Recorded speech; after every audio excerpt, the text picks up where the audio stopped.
And good morning mga kalibre. So mayroon tayong re-repairin dito na VRF. So yung power supply yung issue nito sunog.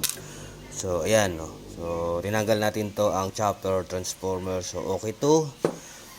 So ito regulator IC. So shorted. Saka mayroon tayong isa ditong aray no. Binunot na natin yan, shorted din yan no. Putok yan. So dito galing yan no. So ngayon, naghanap ang ating tropa, Mitsubishi ata ito. Kalimutan ko kung ano to. So pang BRF to. Yan oh. BRF. So walang power.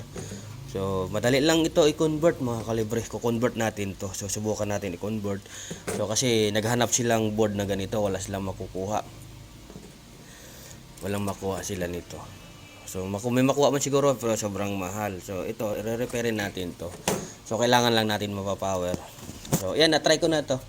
So isang diode lang naman to. So kayang i-convert sa ito. Ito yung power supply ko. Ta-try natin, mayroon ng supply ano. So i-on natin to. Tingnan niyo magkakaroon ng power yan. Yan, may power na mga kalibre. So okay na to. Ayos na to. Ganun lang. Yan, may ilaw na yan. Oh. Ayos. Off natin. Yun, pitik ang relay. Pag i-on. So, pitik ang relay. So, yan, mag-off pag mamatay yan. Yun, ayos. Yan, ganun lang. Convert lang. Kailangan mayroon tayong power regulator supply. So, ayan.